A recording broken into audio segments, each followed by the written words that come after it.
The ACN podcast is made possible thanks to the generosity of our listeners and sponsors, including the Agile Alliance. As a nonprofit membership organization, the Agile Alliance is an excellent resource to help you along your Agile journey. To learn more about the Agile Alliance and our other sponsors, as well as how you can become a sponsor or supporter of our show, please visit acnpodcast.org for more information. And thank you for your support.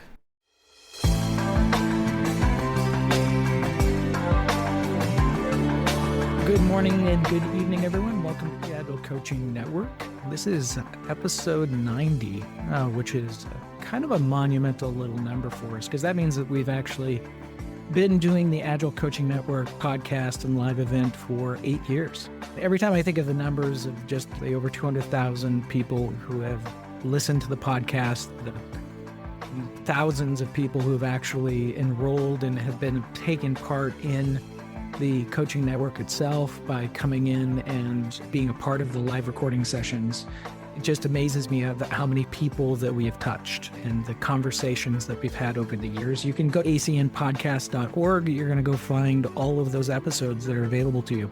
If you listen to all of them, I'll probably go send you a shirt or something, because that's 90 hours worth of listening to us talk about everything that's Agile, which is, I think, pretty darn cool. Today in this episode, we're going to talk about the measuring of value of an Agile coach, and we'll get to that in a second. I'm joined every month by a set of co-hosts, Shauna, Diana, Jorg, Sheila Eckhart, Sheila McGrath, as well as Hendrik, as well as all the people who joined us for our live recording event. If you go to acnpodcast.org, you can see our sponsors and who they are, but also we're funded by listeners. So people, if they join New Agility is the organization that's behind the Agile Coaching Network. If you become a member, that helps to go support us to be able to bring you this show. And we deeply appreciate everyone who has become a full member of New Agility. Thank you. One of the things when I was at Agile Open Northwest, and I talked about Agile Northwest on the last session, but there was a vibe going on with Agile coaches. And one of the things that one coach in particular brought up was, I'm being questioned on how to measure the value of the work that I'm doing. And as we know, Agile coaches, or any coach, whether it be sports or whether it be in the professional work environment, coaches bring a wealth of knowledge and skills and experience to the table. And what's interesting with that perspective is that if you think about when it's questioned, and I always think of this, especially in some organizations that are going through downsizing or other different, they're looking at, rebalancing their staffs. Sometimes coaches get put on the lower end of the totem pole. They're perceived as being less valuable than, say, a software engineer, a manager, or a program manager, or other support staff.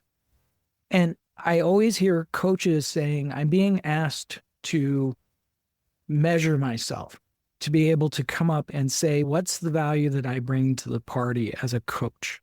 Because I'm not, if you're a combination of a manager and a coach, you might be able to skew more towards the management stuff as the kind of proof of value. But if you're just in that coaching role 100% of the time, the question comes up, well, how do I rate you? How do I look at you and what you bring to the organization? And at least for myself, and I'm wanting to hear your perspective as well. I want to hear your perspective as well, is that there's lots of ways that you can measure the effectiveness of a coach, but it's through other things that they're affecting, meaning that it's not something that you can just clearly say that I delivered a block of code, or I delivered some architecture, or I delivered something that's definite in the scope of a deliverable that you brought that doesn't go through something else, meaning other people. You're affecting the performance of a team. And you're doing that through your coaching and your techniques that you're doing and bringing to bear each time that you are having coaching sessions with teams. So you are affecting the team performance and helping the improvement process. And there are definite deliverables that you bring to that party that you can measure and say that you brought these 5 things that are there. Quality of the deliverables overall. If you think of Agile, one of the things that I noticed is that quality goes up. And coaching and getting teams working with the Agile practices takes work.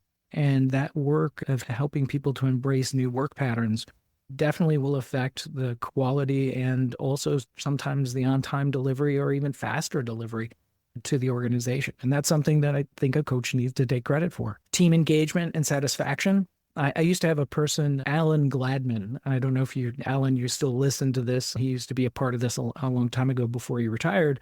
But his last name was Gladman, which was perfect because he used to call himself the Chief Happiness Officer. And he would go around and help to create higher work satisfaction for team members and seeing that people were happy. Scalability and sustainability. I think that, and even sometimes when you descale organizations, coaches help in those roles and help facilitate and help to go bring new methods to bear that help to go increase team size. They should be a part of those conversations, and what they do in those cases is really great. And then the last one is probably just like personal development with people. I've spent a lot of time in my coaching career as a manager being a coach or as just a coach being a coach, of spending one-on-one time with people and helping them through the things that they were dealing with and transferring my knowledge and my experience to them, giving them suggestions of what they can potentially go work on. And I can continue to go down the list of things, but just developing those one-on-one relationships that end up being where those people take off and they become brilliant in what they do. And that's, to me, probably the most satisfaction of being a coach, is to see when those individuals step into and be that person that they wanted to be. And the catalyst for that was the coaching that they received, and they helped to step up and take what they had inside of them already and turn that into something great, which is absolutely cool. So the questions for today are, how do you measure and represent the value of Agile coaching? If someone were to ask you that question, what is the value of Agile coaching within your organization? How do you answer that? And does it work within your company? Because I've had many of times when somebody says, what's your value? And you go give them that answer, sometimes it falls flat. Is the way that you're representing your work, is that resonating with your teams? Do they all see it as well? And also, if you do get pushback from that and you are being undervalued for being an Agile coach in your organization, I'd like to hear those stories. I'd like to hear what you're dealing with. And the last one's a bonus question. And I think this is something that the community that we're a part of, the Agile community itself, it's a pretty supportive group. But I think in this particular case, since we're how many years in doing Agile, is this something that we need to talk about more? Do we need to load up the toolkit of a coach, not with just here's how to go do these methods and these practices and these facilitation techniques and all the other things, but also a personal toolkit of how they approach this question? Do we need to write more about this? Do we need to share more about this? Or is this not really a big issue? I'm curious in that as well. With that, let's go ahead and get started. Hendrik, welcome. What do you have on this? A lot. Or not a lot. I don't know. How do you measure and represent the value of Agile coaching? I think the list that you had looked wonderful and so on. And I have had over my career several discussions around that thing.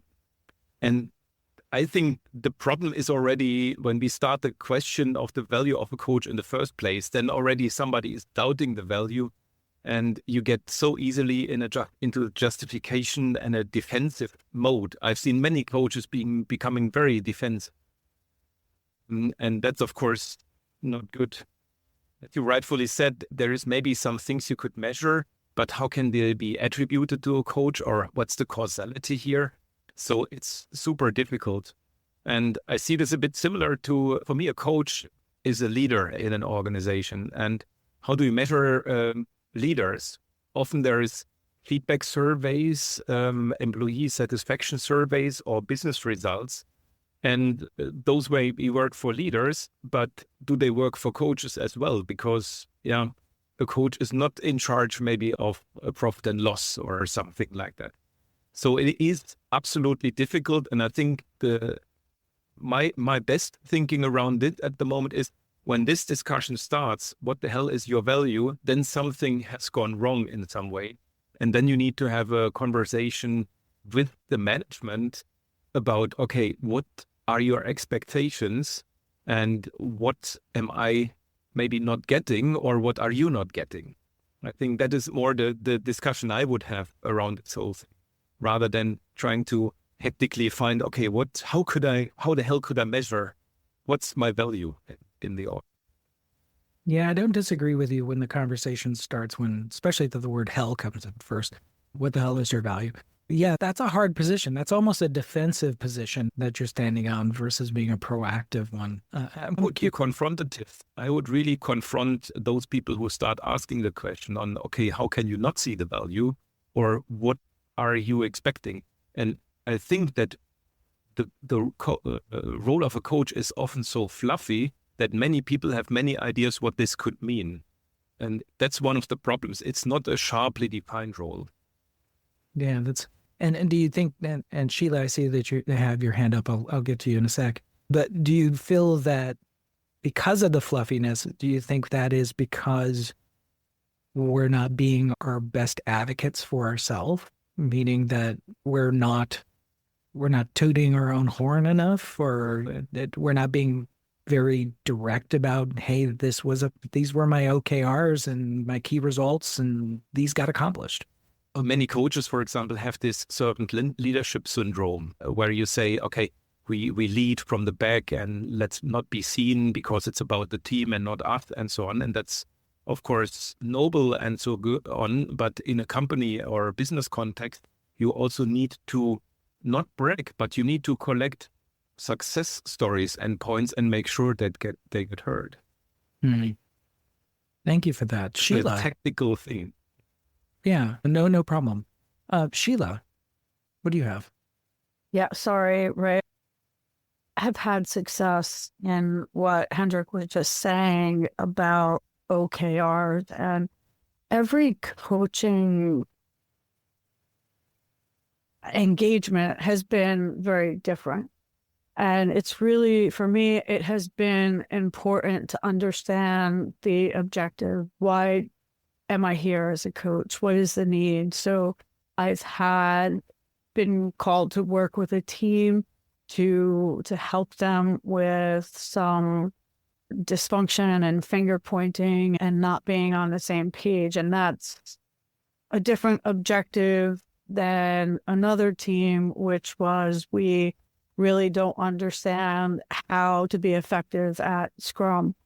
And setting up these objectives and then doing the key performance indicators for those objectives and how you're trending, I find that to be the best way of measuring your success on a certain coaching engagement, because they are all different. It's not a one size fits all. So it's adoption of agile practices, which you have, and team engagement and satisfaction. Those may be perfectly fine for an engagement that you're on, but they don't know how to scale. So the objective is to scale. So it's about meeting the objectives of the engagement and making sure that you have measurements to prove that. And again, as Hendrik had said, and as a coach, keeping those success stories and being able to have your success portfolio, so to speak. Interesting. So now you're an independent consultant, correct? I was an independent consultant, but I am now at a company. Now, do you think that mindset that you have as a consultant, because you go in and you are upfront saying, these are my deliverables, do you think that methodology of coming from an independent to now being in a company, do you find yourself still behaving in the same way of saying, okay, let me define my deliverables and measure my deliverables? So I was an independent consultant. I'm at a consulting company, so that would be the same. But when I was working with an organization, I found it to be also the same. I was a manager, and all the team members, regardless of who they were, I worked with them as a manager to come up with their objectives for the year, but also work on team objectives, because you're a team and you all need to be contributing and you all need to be accountable for reaching these objectives. So we had it across the board. And I find that it works well in lots of situations. It's just a good framework for measurement. Thank you for that. Robert, what do you have on this? Thank you for the opportunity. So good morning, good afternoon, good evening, wherever you are. My name's Rob. I live in the Philadelphia area on the East Coast of the US. One thing I will tell you is that when I think about measuring and representing the value of Agile coaching, I measure myself through a survey similar to a CSAT, and I send that out periodically. I try to do it every other week to the people that I engaged in coaching with over those past 2 weeks. So that's how I get like primary feedback, right? And I really encourage people to be courageous in giving me critical feedback, because I like kudos like anybody else. But I know that greatness comes from hearing the tough feedback. I work in a company where everybody's really nice to each other. And I expect I'm going to get a whole lot of kudos, but I'm really looking for the people to be courageous. So I use CSATs, number one. Mm-hmm. Other things that I do, one thing I try to stay mindful of is that in our work, like everybody on this call knows, like resistance comes with the job, right? You're going to get resistance in various forms. And a wise person told me one time that resistance is opportunity, and it stuck with me. And it probably hit me at the right time. I needed to hear it. So when I see or encounter resistance, I try to lean into influence, my skill of influence. And so another way I measure myself is, did I walk away from this coaching engagement, and was I able to influence by using a different angle of influence in this coaching engagement? Did I get a positive disposition from the coachee? Did they take some action that I saw like a day or a week later? So to me, I store that away and I say, okay, that form of influence was valuable for that personality or that specific issue that coachee was seeking coaching about, right? So influence is such an underestimated skill. And it's something that I continue to work on because I do believe that influence can lead to success. So I'll pause there. No disagreement with anything that you brought up.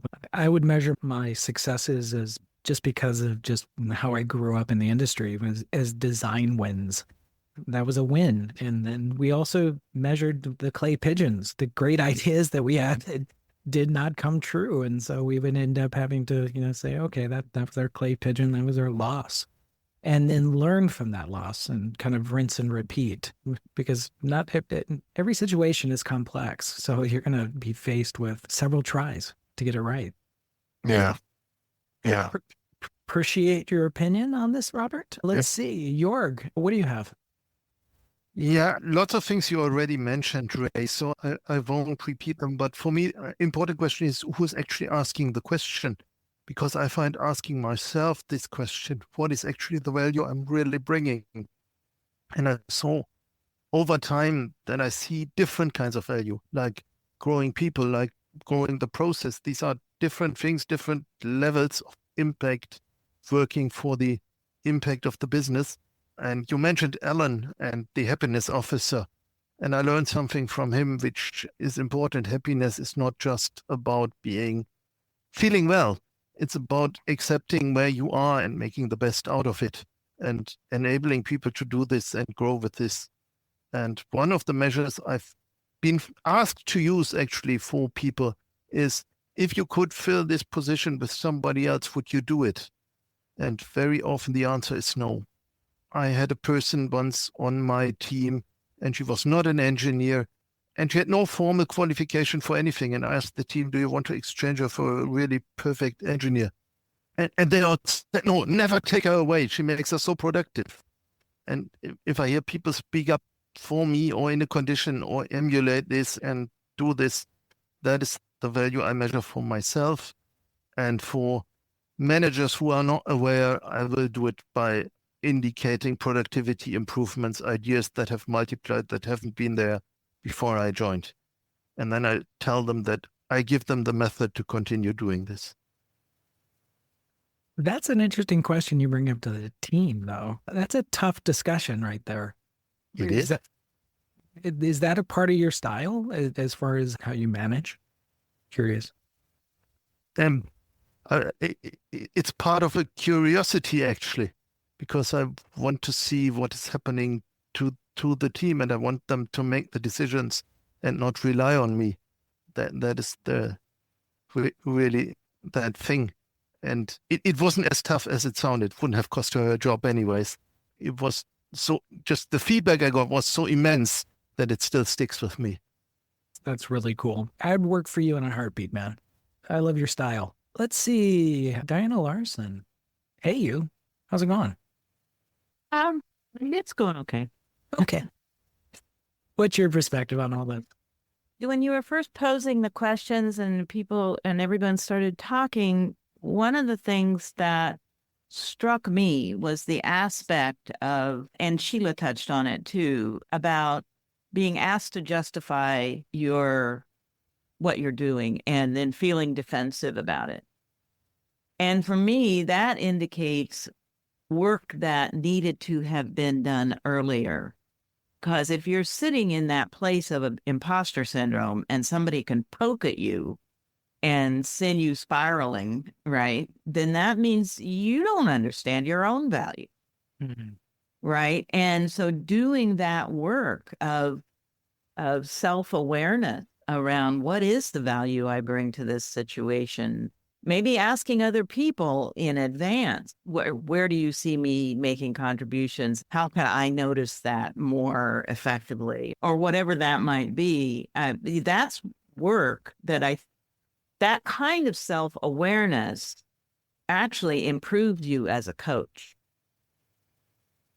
right? Knowing what your skills are and knowing where your skills aren't, being able to say, this isn't a good match for me, for the kind of skills that I have, and not feel like you have to be all things to all people, but to be solid in the skills that you do have and the contributions that you do make.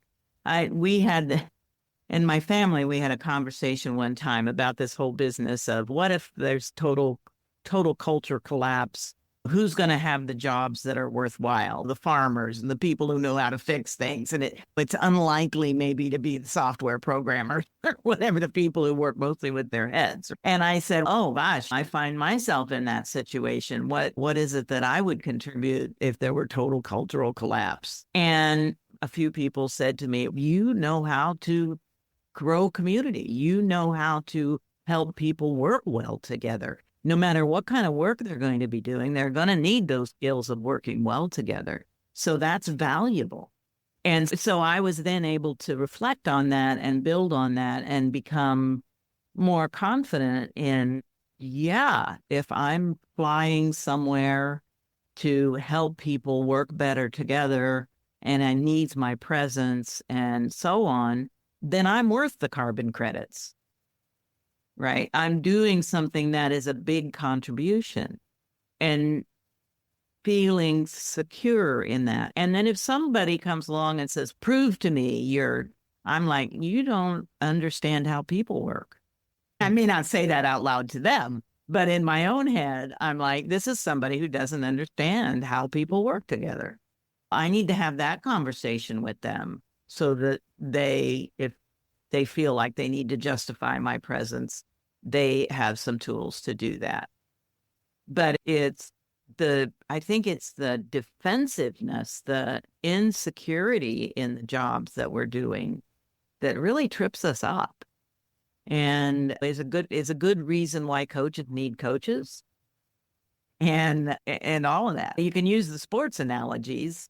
How well is your football team going to do without all the specialty coaches and so on? And I'm just here in a specialty area helping your organization get things done and be successful.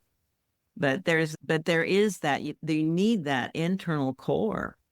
And I think a lot of people, frankly, who decided to call themselves Agile coaches were not really ready to bring what was needed.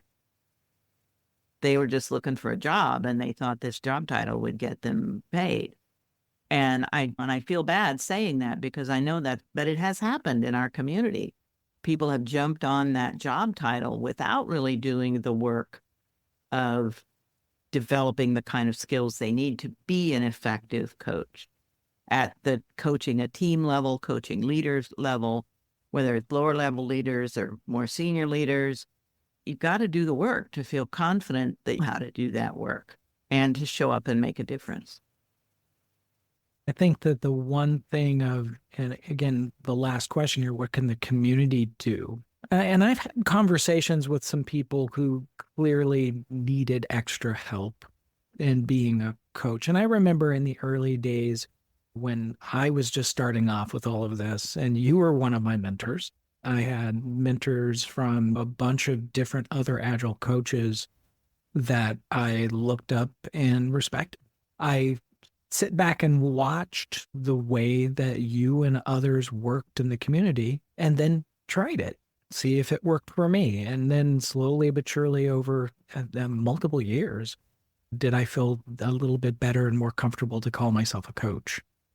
I think it was perspective, and I see some of the comments that people are streaming in on the chat line here. And by the way, don't be afraid to raise your hand and come in and ask those questions. But I'm just thinking that a lot of people don't do introspective work enough. And then in two halves, one half of someone would ask me to go do a public presentation of something. And I think I to this day, I still think it's a blind spot with me because I think I'm not that great of a public speaker. But every time I get my surveys back, it's you hit it out of the park and I'm up there losing my brain. But it's a blind spot. It's something where when you have to finally say to yourself that, hey, this is something I'm actually good at. And therefore I need to represent that out better. Anyway, I love that perspective. Sheila McGrath, how are you doing? Yeah, I'm thinking about, it goes back to when we talk about an agile transformation. And a transformation, when it's stated that way, is something that's finite. It has an end. And a lot of times, I think management perceives that they need coaches to help them through that transformation. But then there's an end to that, and they'll no longer need a coach after that. Because they don't understand that there's always something changing. There are always teams reforming. As you're changing your products, you're building new interfaces, there are new databases, there are new relationships that have to be established with new teams that you never worked with before.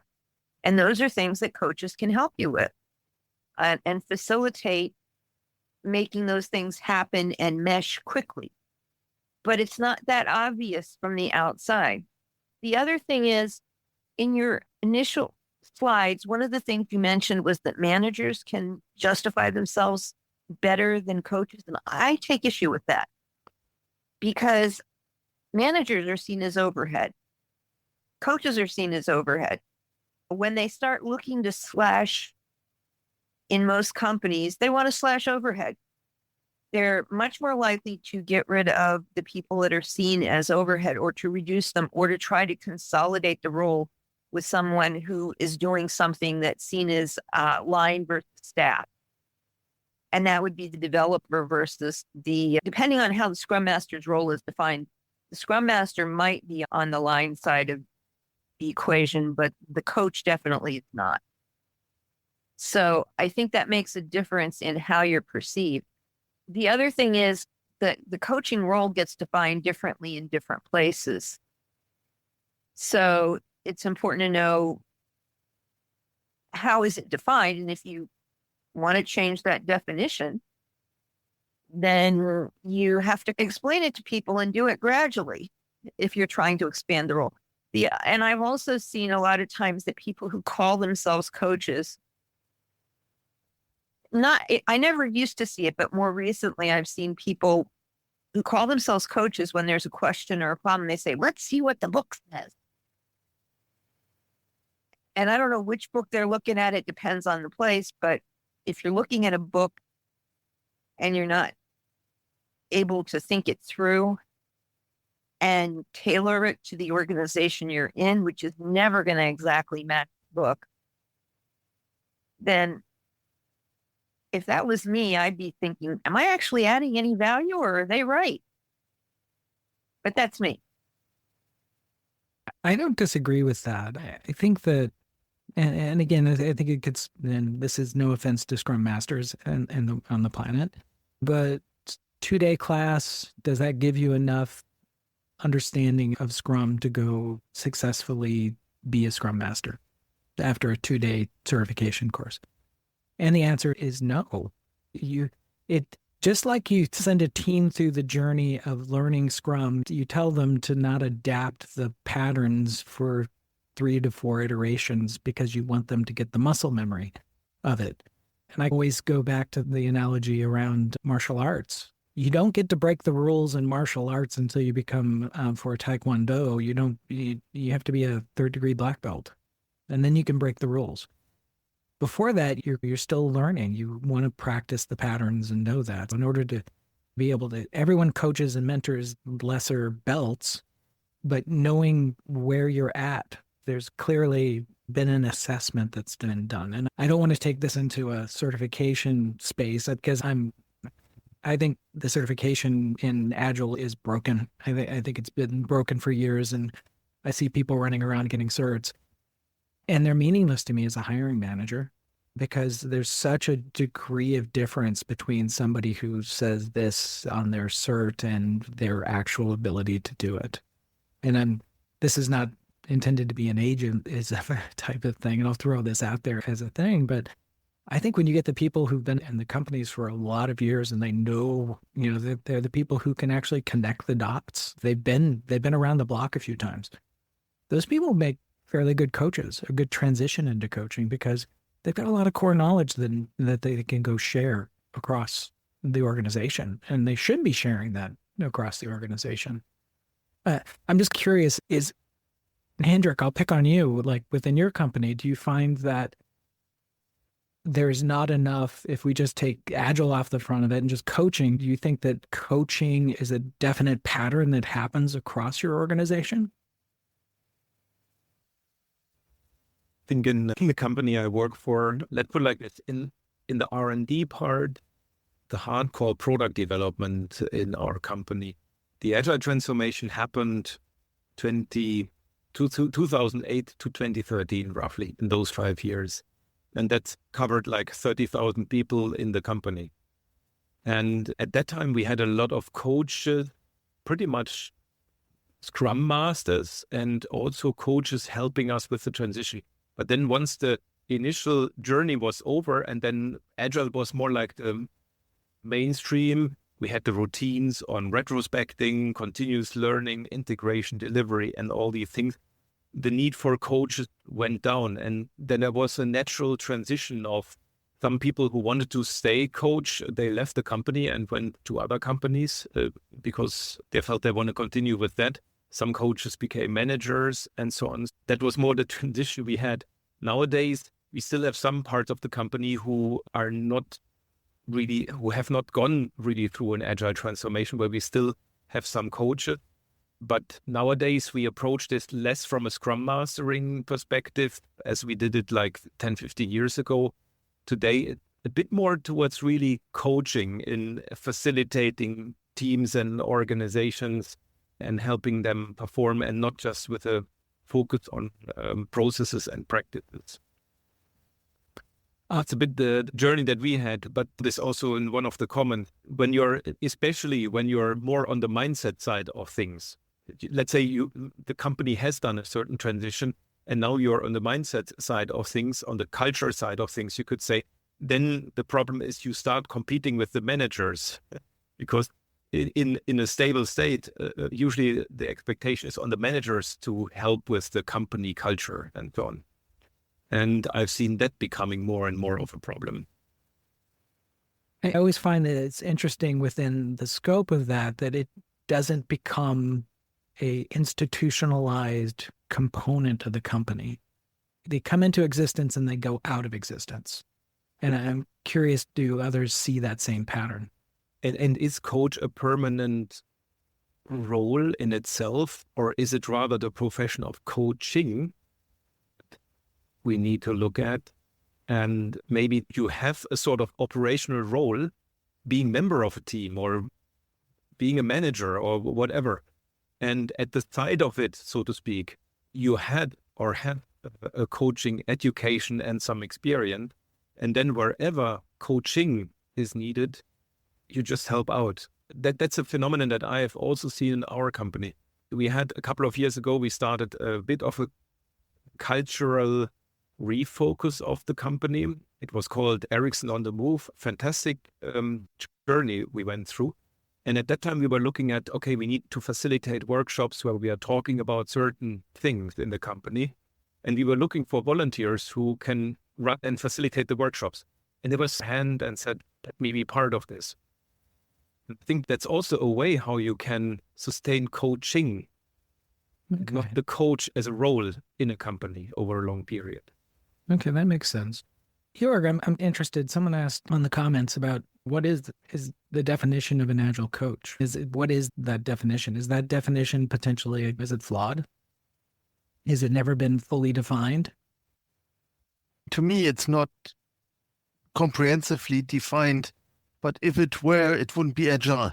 So in itself, it's the interesting paradox that agile should be living to me, because we want to have change. And I once said, if half a year from now I'm saying the same thing as today, I'm probably stopping to be agile. So that is the same thing for the coaches. And I a lot agree with Hendrik. People who have others deal with the situation at hand will do it depending on the situation. And sometimes it's all about productivity. Sometimes it's about mindset. And you will have to go with it. It's a bit like a technical architect. If you're only doing the nice concepts and you never face reality and making it really happen, a lot of people will not like what you do, even though academically it looks so fantastic. And I think for the coaches, the same thing. You need to sometimes go back and face reality of the productivity. And just do the rotation back in for a little bit, then reboost your knowledge. I've done that multiple times. I think that's something that's important.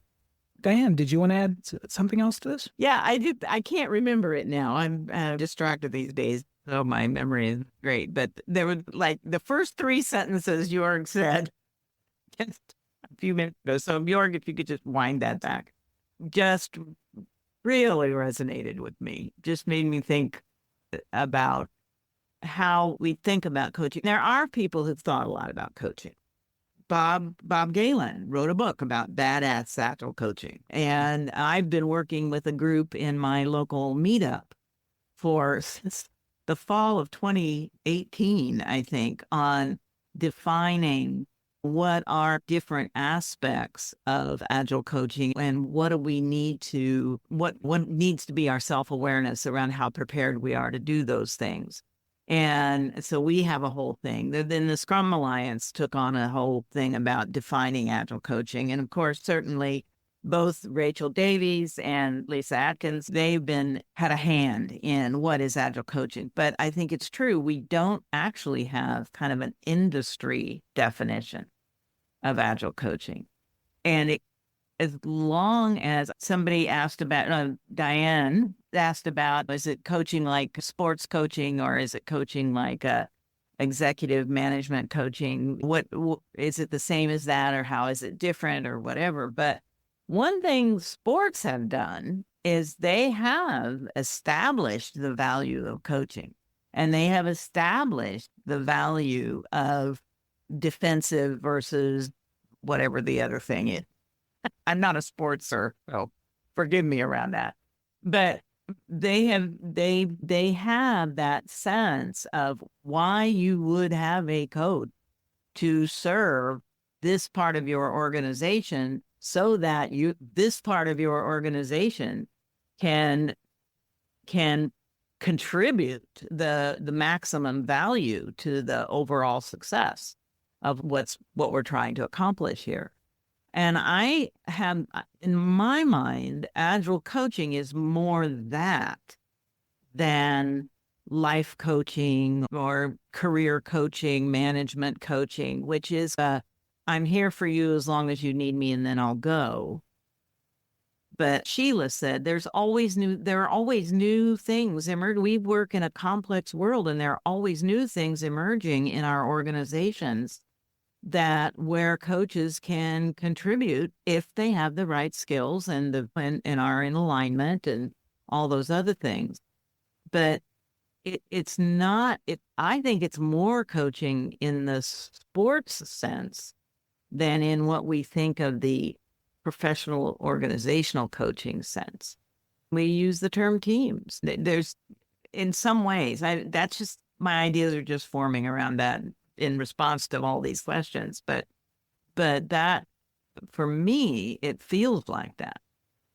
Am I the best coach for linebackers, or should I be just paying attention to the quarterback? I don't know.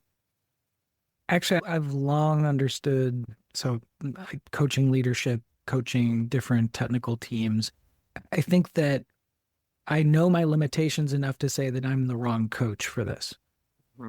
And I think a lot of people don't. I might be globalizing. I've been accused of being a globalizer. But globalizing it in a way of saying that, okay, there's a lot of people saying, hey, you're not the right person for this. You shouldn't try to go step into it without being very clear that, hey, we're now in experimentation mode here. I've got low skills here. Or, hey, I know the person to call. Well, and what's the difference between coaching and consulting, or coaching and mentoring? Those are really distinct relationships. And we haven't been good about really defining that. A number of people have taken a crack at it, but there's not been one universal definition. And Jorg, this is the thing I thought was awesome. I'm just remembering it. Thank you, Jorg. I think if we tried to nail it down, it would kill the Agile in it, because we have to be responding to changing conditions all the time. So that is funny. Hey, Andy, we are almost at the top of the hour, but bring us home. What comment do you have? Yeah, just real quick on the comparison of Agile coaching with sports coaching. There are similarities in that the sports coach can't do the task at hand. They have to rely on the players, and they coach the players to perform well. However, in sports coaching, the coach will often determine the strategy, and the players have to do that strategy. So they're solving problems for the players. They're the ones saying, okay, here's the play we're going to run. Here's how we're going to beat that team. Here's how we're going to defend or provide offense. And they tell the players what to do. And they drill it into their heads to do this. And that's not what we do in Agile coaching at all. We help people solve their own problems. So there is a little bit of a difference there. There are comparisons and there are differences. And I think as Agile coaches, it's good to understand that, whether it's sports coaching or other kinds of quote unquote coaching. If we understand how it's used in other fields, we can bring it to our Agile coaching. I agree. That's pretty good. Sheila McGrath, actually, do you have something quick you want to add in? Yeah, I think we were talking before about certifications. The person who gets a certification can do just fine with business as usual. But to me, a lot of times when you're talking about coaching, you're talking about doing something new, something that might be cutting edge, that maybe nobody's ever done. Maybe you're working with new technologies or a new concept of a product. And that's where you need somebody who can take that leap and has a vision, or is able to understand the vision of someone else and help them to lead the team there. The other thing I think is that in organizations where I've been, the teams are constantly reforming because of the way the technology works. If you're talking about within IT, a lot of times there's specialized expertise that's needed, maybe for only 1 or 2 sprints, and the team is constantly changing. And they constantly need that facilitation kind of role that a coach can bring to keep the team high performing. And I don't think that's the same. It's probably more akin to a sports coach than it is to a life coach. But I think it's a separate category altogether. And that's where I think in most organizations too, that the role of the coach evolves over time And that's where I was saying before that I think you can influence how it evolves by talking to people about what value you can add so that they see that there's a value to it.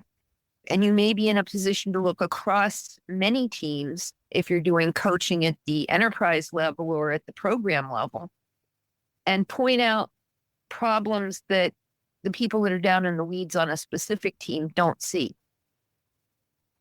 and bring them the attention of management with some suggestions for possible resolutions. Or maybe you get the team together to talk about what the possible resolutions are. Those are all things that you can do as a coach that I think are unique to what we're talking about with Agile, or relatively unique. There are probably other similarities, but I don't think we haven't come up with nothing that anybody said really resonates with me as far as what it's most like.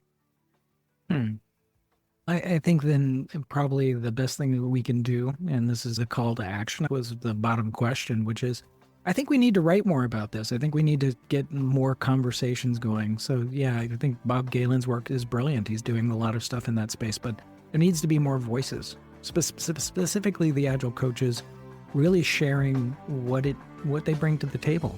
And I think that is key to all of that. So we are at the top of the hour. If anyone wants to give a shout out in the chat, if they want to go ahead and if they've got something going on that others should know about that, just go ahead and stick that into the chat line if there's some cool event coming up or other things that people need to know about that. But otherwise, just to wrap up, again, Agile Coaching Network is brought to you by New Agility, and New Agility is a member-supported organization. We always could use your help. If you want to sponsor one of the podcasts, you're welcome to reach out through the acnpodcast.org and click on the link there, and that'll take you to the sponsorship page and get in contact with that. Otherwise, tell your friends about us. We are a strong number of listeners. We're in 112 countries, which is really cool. I think that having known that we're a global community is great.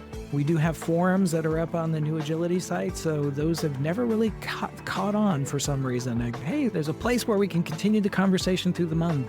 And I'd love to see more action going on in there. So you're welcome to go and just join. It's free membership on the New Agility site, and then you could post to the forums, and that's a good place to keep the conversation through the month. Next live event will be Friday, May 24th. And as always, I hope you have a beautiful month.